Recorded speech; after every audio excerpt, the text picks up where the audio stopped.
L'affaire sensationnelle qui secoue actuellement la capitale camerounaise concerne Mvondo Ayolo, directeur du cabinet des affaires civiles, TCC, et membre influx du FC Ligne 94. Sa femme de ménage et 3 autres personnes ont été accusées d'enlèvement, tous accusés d'avoir emporté une somme d'argent astronomique. Désolé de vous interrompre, ce rapport peut contenir des commentaires soumis au choix de l'auteur. S'il vous plaît, si vous êtes nouveau sur cette chaîne, veuillez vous abonner et activer la cloche de notification. De cette façon, vous serez averti lorsque nous publierons de nouveaux rapports sur cette même chaîne. Merci. Milliards de francs CFA a été poursuivi. Mette Marie-Joseph, femme de ménage de Mvondo Ayolo, Zech Meka Rodrigue, chauffeur d'Aminatou Aidjo, Ngono Bibiche, compagnon de Zech Meka Rodrigue et Mbanga Marguerite Joseph, homme d'affaires et sœur de Mette Marie, enlevée à Yaoundé le 5 décembre. Des inconnus. Mvondo Ayolo a accusé son nettoyeur d'avoir volé 1 milliard de francs CFA dans sa maison, selon nos sources.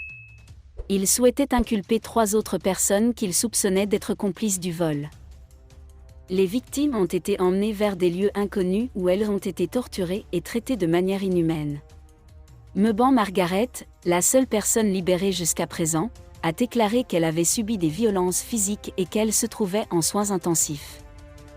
La famille en deuil de la victime a révélé que Mbanga Margaret aurait été abandonnée dans la communauté de Yaoundé après avoir été torturée. Les autorités locales, dont SEMIL, le CED, la police et la Légion de gendarmerie, mènent des recherches pour retrouver les autres victimes, mais aucune information concrète n'a encore été obtenue. Les familles des victimes s'inquiètent pour la sécurité des personnes enlevées et réclament une enquête approfondie sur cette affaire.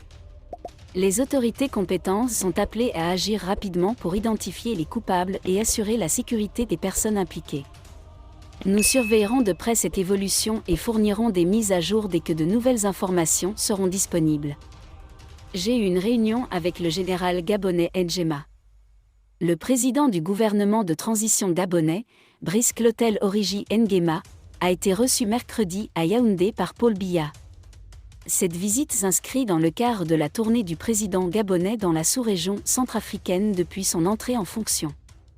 Les discussions entre les 2 dirigeants ont porté sur les motivations du coup d'État d'Oligui Nguema qui a renversé Ali Bongo en août dernier, ainsi que sur la coopération entre le Gabon et le Cameroun voisin. Merci d'être resté avec nous jusqu'à ce point, comme toujours pour promouvoir la liberté d'expression. Laissez vos opinions à ce reportage dans la section commentaires ci-dessous. Si vous avez aimé cette vidéo, merci de liker, partager, commenter et surtout vous abonner à la chaîne. Et on se retrouve très vite pour une prochaine vidéo.